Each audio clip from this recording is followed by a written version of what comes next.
በፑኒ ከተማ ዳርቻ የሚኖር አንድ ገበሬ በአንድ ጥንቸል እየተቸገረ ነው። እንስሳዋን በሽጉጥ እያሳደደ ሊተኩስባት ያነጣጥራል። ስክሪኑ ወደ ጨለማ ሲቀየር ከፍተኛ የተኩስ ድምፅ ይሰማል። በሌላ በኩል በፑኒ ከተማ ውስጥ አካሽ የተባለ ጎበዝ ማየት የተሳነው የፒያኖ ተጫዋች ይኖራል። አካል ጉዳተኛ ቢሆንም ብቻውን እየኖረ ያበስላል፣ ያጸዳል። አካሽ ዕውር እንዳልሆነ በሚያስብ አንድ ልጅ በተደጋጋሚ ይቸገራል። ልጁ የእሱን ሀሳብ ለማረጋገጥ ብዙ ጥረት ቢያደርግም እስካሁን አልተሳካለትም። አንድ ቀን ጠዋት እንደተለመደው በልጁ ከተቸገረ በኋላ አካሽ ወደ ሙዚቃ መደብር ይሄዳል። ከአንድ ወር በኋላ በአንድ ታዋቂ መጠጥ ቤት ውስጥ ለመስራት ወደ ለንደን ለመሄድ ማቀዱን እንረዳለን። የመደብሩ ባለቤት የእይታ እክል ሕይወቱን ወደ ኋላ እንዳያስቀረው በማድረጉ ትልቅ ሰው እንደሆነ ያስባል። በመቀጠል ፕራሞድ ሲንሃ ከተባለ የቀድሞ የቦሊውድ ተዋናይ ጋር እንተዋወቃለን። እሱ ከወጣት ሚስቱ ሲሚ ጋር በፑኒ ባለጠጋ መንደር ውስጥ ይኖራል። በዕድሜ ልዩነታቸው ምክንያት በተደጋጋሚ ቢተቹም ደስተኛ ትዳር አላቸው። ከሲሚ በተጨማሪ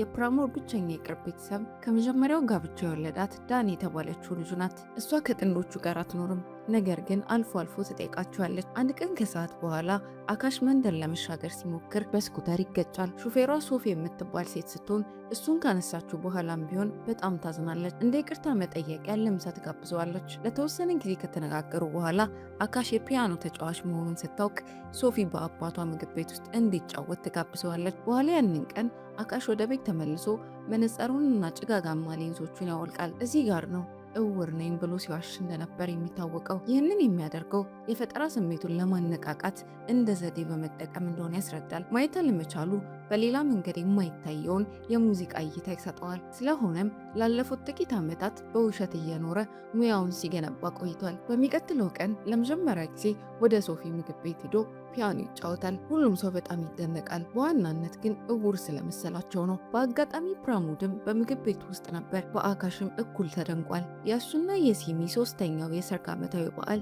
ከጥቂት ቀናት በኋላ ስለሚሆን በቀጥታው ሙዚቃ ሊያስገርማት ይፈልጋል። አካሽ ለእነሱ ለመጫወት ወደ አፓርታማው ለመምጣት ቃል ይገባል። ተዋናዩ ቀኑ ድንገተኛ እንዲሆን ስለፈለገ ከከተማ ውጭ ይሆናለሁ ብሎ ለሲሚ ዋሻታል። ሲሚም ትበሳጫለች። ነገር ግን ባሏ ስራ የበዛበት ሰው መሆኑን ትረዳለች። ከስራ ወደ ቤት ስትመለስ ሶፊ በዝናብ ምክንያት በአካሽ ቤት ለመቆየት ትገደዳለች። እሷ በፊቱ ልብሷን ስትቀይር እንዳላየ ሆኖ ያስመስላል። ሁለቱ አብረው በቆዩባቸው ጥቂት ቀናት ውስጥ በመካከላቸው ያለው ፍቅር ተሰምቷቸዋል። ብዙም ሳይቆይ ይሳሳማሉ እና አብረው ያድራሉ። በሚቀጥለው ትዕይንት አካሽ ከፕራሞድ አፓርታማ ውጭ ነው። ሲሚ በሩን ከፍታ ባሏ ቤት ስለሌለ እንዲሄድ ትነግረዋለች።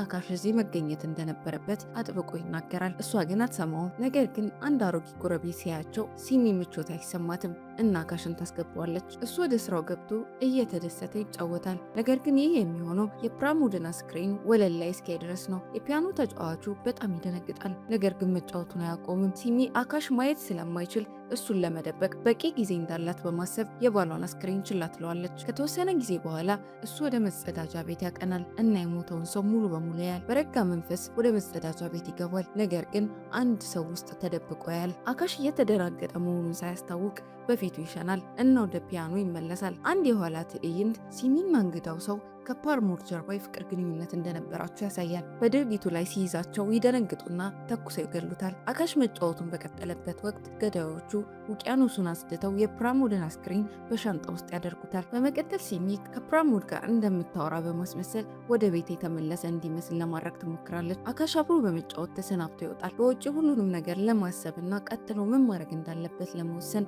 ለተወሰነ ጊዜ መቀመጥ አለበት። ሳኩ የምትባል የሀገር ውስጥ የሎተሪ ትኬት ሻጭ ትቀርባለች።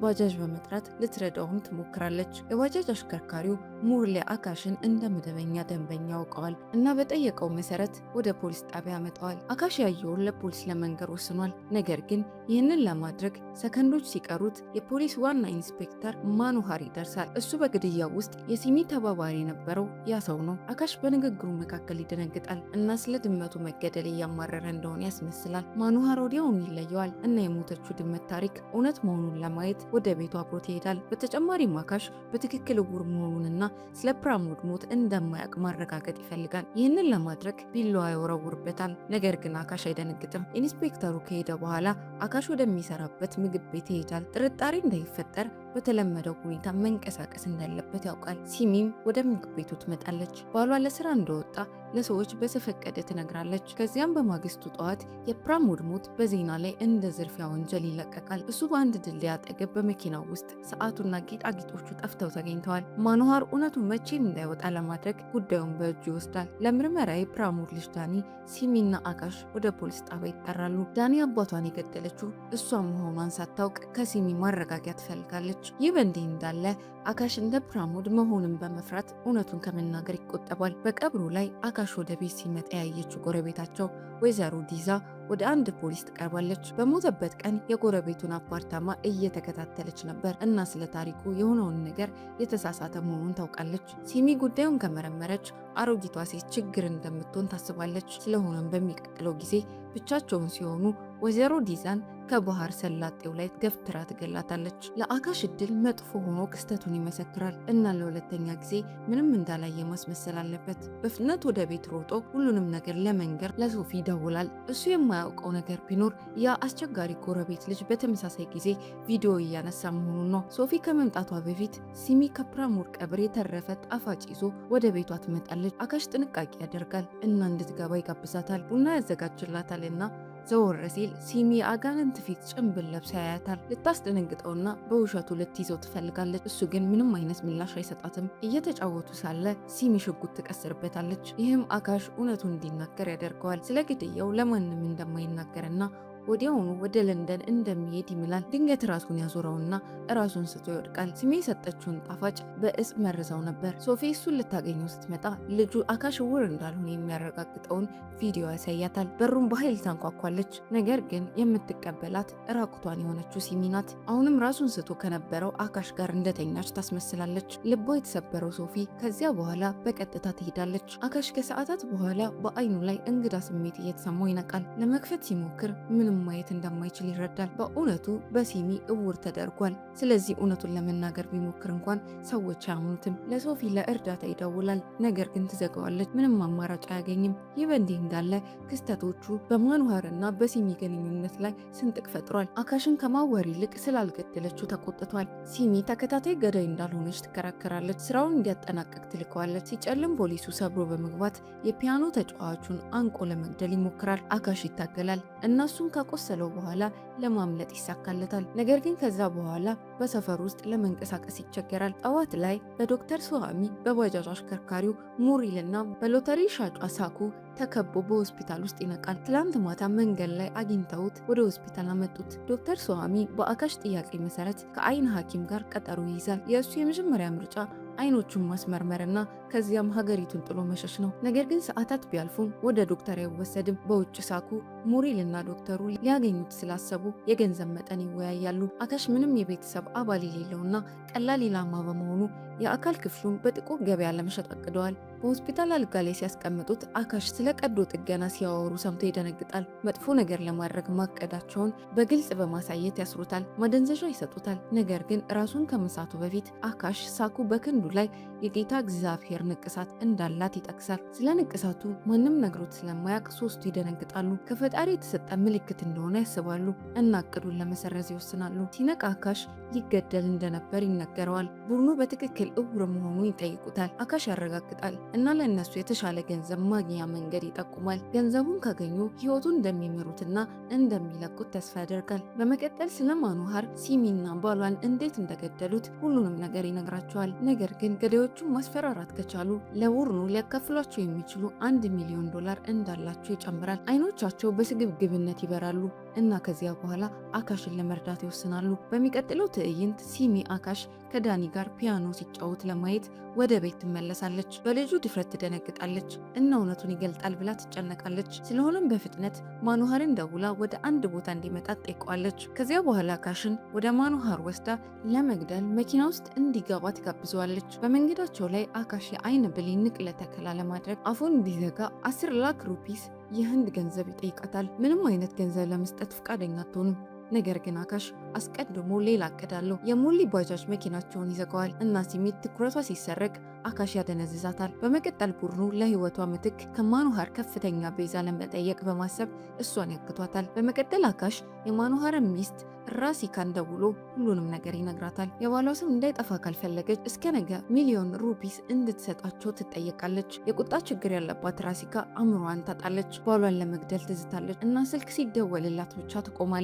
ፖሊሶች የሲሚን መኪና ከጫማዋና ከቦርሳዋ ጋር በአንድ ድልድይ ላይ አግኝተውታል። በሁኔታው ሲታይ የማይታሰበውን ነገር ያደረገች ራሷን ያጠፋች ትመስላለች። ራሲካ በመጨረሻ ትረጋጋለች እና ችግሩን ለመፍታት የሚያስችል መንገድ ታስባለች። ይህ በእንዲህ እንዳለ ሲሚ ትቃወማለች እና ለመተባበር ፈቃደኛ አትሆንም። ሊያስፈራራት ዶክተሩ ደሟን ይወስዳል እና ኩላሊቷን በገንዘብ ለመሸጥ ይዝታል። ቆይቶ በዚያኑ ቀን ማኖሃር በገንዘብ የተሞላ ሻንጣ ይዞ ለቤዛ ይደርሳል። ያቅዱን ቀጣይ ደረጃ ሊተገብሩ ሲሉ ሳኩና ሙሪል በአካሽ ላይ ክህደት ይፈጽማሉ። ወንበር ላይ አስረውት እቅዱን በራሳቸው ለመጨረስ ወደ ውጭ ይሮጣሉ። አካሽን አያምኑትም እና ሁሉንም ገንዘብ ለራሳቸው ይፈልጋሉ። የሚገርመው አካሽና ሲሚ በተመሳሳይ ክፍል ውስጥ ታስረዋል። ሲሚ በሁኔታው እየሳቀች ተሸናፊ ትለዋለች። አካሽ በበኩሉ በዚህ ደረጃ እሷ ለማኖሃር ሸክም ስለሆነች በጣም መፍራት ያለባት እሷ እንደሆነች ይነግራታል። ከዚህ ሁኔታ ለመውጣት ለእሱ ከሁሉ የተሻለው መንገድ እሷን መግደል ይሆናል። በተመሳሳይ ጊዜ ዶክተሩ የሲሚን የደም ምርመራ ሪፖርት እየተመለከተ ነው። በወቅቱ ላይ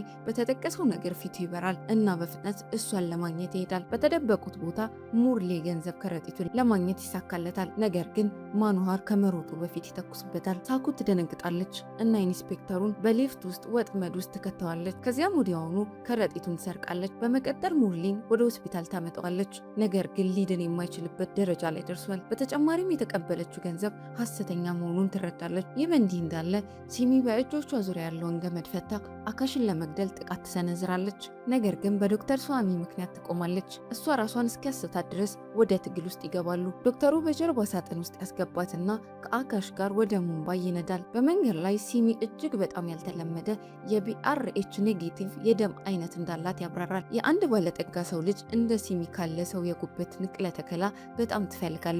የአካል ክፍሏን ከሸጡ ከ50 ሚሊዮን በላይ ያገኛሉ። አካሽ በግማሹ የፈለገውን ማድረግ ይችላል፣ የአይን ብሌን ንቅለ ተከላም ጭምር። ነገር ግን ለጉበቷ ሲሚን መግደል ስላለበት ጥሩ ስሜት አይሰማውም። ትዕይንቱ በድንገት ከ2 ዓመት በኋላ ያሳየናል። ሶፊ ከአካሽ ጋር የሆነውን ሁሉ ከረሳች በኋላ ህይወቷን እየመራች በአውሮፓ በእረፍት ላይ ትገኛለች። ነገር ግን ከአንድ መጠጥ ቤት ውጭ የእሱን ፖስተር ስታይ ያለፈው ታሪክ ይከተላል። ከዓመት በፊት እንዳለው በመጠጥ ቤት ውስጥ ፒያኖ እየተጫወተ ነው። ሶፊ ትጋፈጠዋለች እና እሱ የሆነውን ሁሌ ይነግራታል። አንድ የኋላ ትዕይንት ሷሚና አካሽ ሲሚን በጀርባ ሳጥን ውስጥ ይዘው ወደ ሙምባይ ሲነዱ ያሳያል። ዶክተሩ ሌላ ማደንዘዣ ለመስጠት ከመኪናው ይወጣል። ነገር ግን በሂደቱ ላይ ጥቃት ደርሶበት ይገደላል። በመቀጠል ሲሚ አካሽ ከመኪናው እንዲወጣ ትጠይቋለች እና ወደሱ መንዳት ትጀምራለች። ልትገጨው ሰከንዶች ሲቀሯት የተኩስ ድምፅ ይሰማል። ይህ በፊልሙ መጀመሪያ ላይ ገበሬው ጥንቸሏን ለመግደል ሲሞክር የሰማነው ያው ድምፅ ነው። የተባለችው ጥንቸል በመኪናው የፊት መስታወት ላይ ትዘላለች። ይህም ሲሚ መሪውን እንድታዞርና እንድትጋጭ አደርጋታል። እሷ በአደጋው ትሞታለች። አካሽ የሚቀጥለውን አውቶቡስ ወደ ሙምባይ ይይዛል እና በጓደኛው እርዳታ ወደ ለንደን ይመጣል። ከዚያን ጊዜ ጀምሮ በመጠጥ ቤት ውስጥ እየሰራ ይገኛል። ሶፊን ወደ አንድ ትዕይንቱ ይጋብዛታል። ነገር ግን በማግስቱ ጠዋት በረራ አለባት። ግንኙነት ለመቀጠል ቃል ይገባሉ እና ወደ የራሳቸው መንገድ ይሄዳሉ። በመጨረሻ ትዕይንት አካሽ በጎዳና ላይ እየተራመደ ሳለ አንድ ጣሳ ይመታል። ይህም አሁንም ማየት መቻሉን እንድንጠራጠር ያደርገናል።